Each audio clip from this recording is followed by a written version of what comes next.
दोस्तों, supreme court के वकील डीवाई चंद्रचूड़ पर सवाल उठने लगे हैं। जी हां, सवाल इस कदर उठ रहे हैं, मैं आपको बता नहीं सकता। सोशल मीडिया पर उन्हें भारतीय जनता पार्टी का मतलब पिट्ठू कहे जाने की जरूरत पड़ रही है, वरना सब कुछ कह दिया है लोगों ने। क्योंकि हरियाणा चुनाव पर जिस तरह से चंद्रचूड़ का रिएक्शन था, लगता था गणेश आरती का असर था। दोस्तों, प्रेजेंट है मेरा ये ब्लॉग, इस ब्लॉग को देखिए और फिर अपने जो है कमेंट करना मत भूलिए।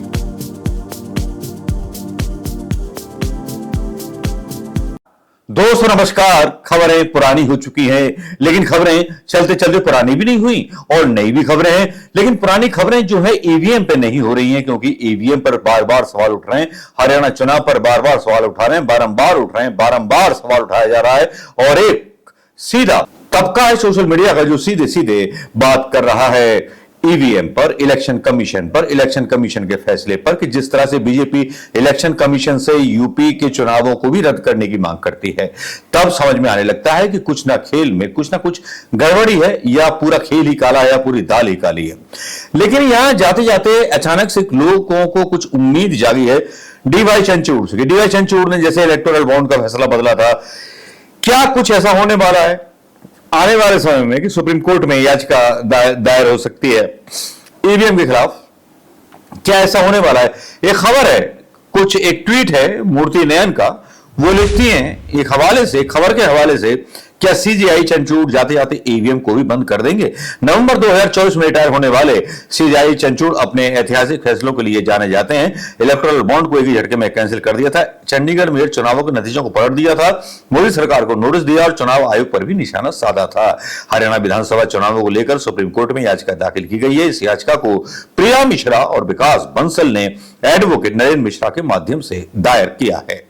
अब जब सीजीआई चंद्रचूड़ इस पर सुनवाई के लिए बैठे तो एडवोकेट नरेंद्र मिश्रा ने भरे कोर्ट में साफ साफ कह दिया कि हरियाणा विधानसभा चुनाव में जो हुआ वो काफी संदेह पैदा करता है। नंबर 1 पॉइंट उन्होंने बोला कि ईवीएम 99% चार्ज पाई गई, ऐसे हालातों में 20 सीटों पर फिर से चुनाव होना चाहिए। जब 20 सीटों पर 99% ईवीएम मशीन जो थी 99% डिस्चार्ज पाई गई थी। चुनाव आयोग पर भी एक्शन होना चाहिए, क्योंकि जब हरियाणा में 5 अक्टूबर को मतदान खत्म हुआ तब चुनाव आयोग ने कहा कि 61% के आसपास मतदान हुआ है, और लेकिन यही मतदान प्रतिशत 7 अक्टूबर को 68% कैसे हो गया? इस पर डीवाई चंद्रचूड़ जो थे बुरी तरह भड़क गए और फटकार लगाते हुए कहा कि आप चाहते हैं कि हम चुनी सरकारों को शपथ लेने से रोक दें? आप हमारी नहर में हैं, हम आप पर जुर्माना भी लगा सकते हैं। मतलब चंद्रचूड़ जी भड़क गए, लगा कि शायद ईवीएम की बेइज्जती नहीं कर रहे, डीवाई चंद्रचूड़ जी की बेइज्जती कर रहे हैं। तो क्या अब चंद्रचूड़ जी हरियाणा विधानसभा चुनाव में हुई धांधली की निष्पक्ष होकर के जांच कराएंगे, या रिटायरमेंट के बाद राज्यपाल बनना पसंद करेंगे? लिखते हैं, चंद्रचूड़ सर, आपका फैसला भारत के लोकतंत्र के लिए ऐतिहासिक साबित होगा और जनता के बीच आपकी छवि बनेगी। क्या छवि बनेगी, लोग आपको कैसे याद रखेंगे, यह सब कुछ आपके फैसले पर निर्भर करता है। तंज करती हुई सीधे सीधे ये एक ट्वीट है जो चीफ जस्टिस ऑफ इंडिया के गरेवान को पकड़ करके झंझोड़ता है। केवल एक यही ट्वीट नहीं है दोस्तों, इसके अलावा बातें और भी हैं, जिंदगी और भी है। जिंदगी और सवाल यहीं खत्म नहीं हो जाते हैं। लोकतंत्र के सवाल हमेशा जिंदे रहते हैं, चाहे किसी के साथ अन्याय हो रहा हो या किसी को न्याय मिलने में तकलीफ हो रही हो। लेकिन यहां तो पूरी की पूरी सरकार एक सिस्टम के साथ, एक गैंग के साथ चल रही है, जिसकी मनमानी और जिसके इशारे पर न्यायपालिका, पत्रकार, लेखनियां, सारी एजेंसियां नाच रही हैं उस जमाने के हिटलर की तरह, जिस जमाने में जर्मनी का वो हिटलर अपने इशारे पर और अपनी उंगलियों में नचाता था पूरी सरकारों को। लेकिन यहां एक बड़ा खुलासा और एक बड़ा सनसनीखेज मोड़ जब आ जाता है, जब एक एलन मस्क का वीडियो यहां पर आ जाता है। एलन मस्क का ये वीडियो वाकई में देखने लायक है, क्योंकि एलन मस्क जो है दावा करते हैं कि किसी भी ईवीएम को जो है हैक करना बहुत आसान है। मोनिका सिंह की ये एक ट्विटर आईडी है, डॉक्टर मोनिका सिंह की, ये सोशल एक्स ट्विटर पर डालती है अपना बयान। उस पर लिखती हैं कि ईवीएम से चुनाव वोटिंग नहीं होनी चाहिए, क्योंकि ईवीएम कंप्यूटर प्रोग्रामिंग से जुड़ा हुआ होता है और इसको जो है हैक करना संभव है। ये एलन मस्क कह रहे हैं, चाइना के वो मतलब बिजनेसमैन विश्व की जितनी टेक्नोलॉजी नासा के पास है उतनी ही एलन के पास है। एलन की तो आप मस्क की क्षमता जानते ही हैं। विश्व के हजारों टॉप वैज्ञानिकों को नौकरी पर रखने वाले व्यक्ति हैं एलन मस्क, जिनकी कंपनी दुनिया में सबसे ज्यादा हाईटेक कारें बनाती हैं।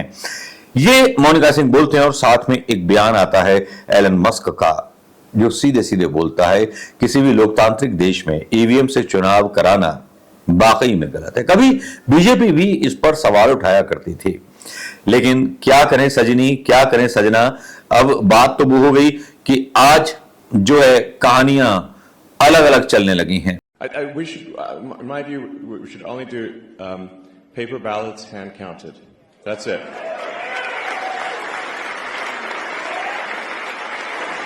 I mean, I'm a technologist. I know a lot about computers, and I'm like, the last thing I would do is trust a computer program, because it's just too easy to hack. It's too easy to add just one line, and it's really difficult to hack paper ballots. So, you know, in-person voting with you know, proof of, yeah, with ID, which, by the way, every country has. I mean, like almost every country that has democratic elections requires in-person voting with voter ID. This is weird. It's super weird to not have that. I think that's the only way to effectively address fraud. जहां एक तरफ EVM पर सवाल उठ रहे हैं, वहां supreme court के डीवाई चंद्रचूड़ पर सवाल उठ रहे हैं। डीवाई चंद्रचूड़ जी, मैं आपसे पूछना चाहूंगा, क्योंकि जिस तरह से आपने बचाव किया और आप भाग गए कि आप क्या चाहते हैं कि मैं एक मुख्यमंत्री को शपथ लेने से रोक दूं, तो ये भड़कने का काम नहीं था। जिस तरह से वो भड़के, और सोशल मीडिया, जानते हैं कि सोशल मीडिया कितना नाजुक प्लेटफॉर्म है। यहां जो आप बोलते हैं और मुझे सोशल मीडिया पर जाता है, भले ही पत्रकार ना बताएं, लेकिन सोशल मीडिया पर जब जाता है तो आपके बारे में जो परसेप्शन बनता है चीफ जस्टिस साहब, वो यही बनता है कि शायद आप राज्यपाल बनने वाले या उपराष्ट्रपति वगैरह या राष्ट्रपति बनना चाहते हैं। क्योंकि आपके जो शुरू के निर्णय थे इलेक्टोरल बॉन्ड पर, और वहां तो समझ में आया कि आपने सरकार पर पहले दबाव बना दिया, और उसके बाद घर की आरती पर आपके मोदी जी आ गए। अब उसके बाद जब ये अपील करते हैं दोनों जज, जो मूर्ति ने इनका ट्वीट है, वहां पर आप बोलते हैं कि आप क्या चाहते हैं कि मैं शपथ ग्रहण समारोह रोक दूं? ये तो कोई बात नहीं हुई। सुप्रीम कोर्ट भी अपनी भूमिका पर घिर गया है ईवीएम को लेकर के, क्योंकि चुनाव आयोग पर बहुत सारी ऐसी याचिकाएं डाली गई कि गणेश आरती के बाद उनको सुनना तो दूर, उनको रिजेक्ट कर दिया गया। वैसे गणेश पूजा हम भी कल घर में कराएंगे, हो सकता है कि प्रधानमंत्री मोदी आ जाए, लेकिन हमें कुछ दिखता नहीं है क्या फायदा उठाएं उनसे, या वो हमसे क्या फायदा ले लेंगे। वो जब भी आएंगे हमारे यहाँ जब हमसे कुछ उनको फायदा होगा या कोई पब्लिसिटी मिल जाए।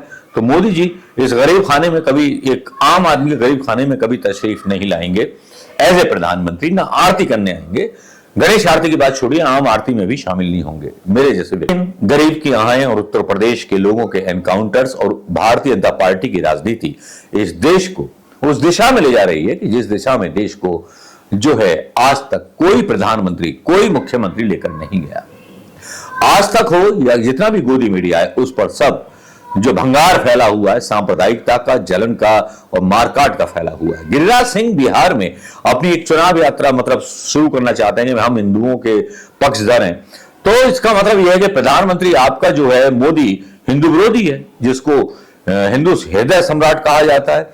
मतलब हमारे देश का पुलिस सिस्टम, हमारे देश की कॉन्स्टिट्यूशन व्यवस्थाएं, हमारे देश के सुप्रीम कोर्ट जो है सब नकारा हो चले हैं, यानी कि हिंदू इतने मारे जा रहे हैं। शंकराचार्य को कहना पड़ता है कि औरंगजेब और मुगलों का शासनकाल रहा, तब भी हम इतने असुरक्षित नहीं रहे।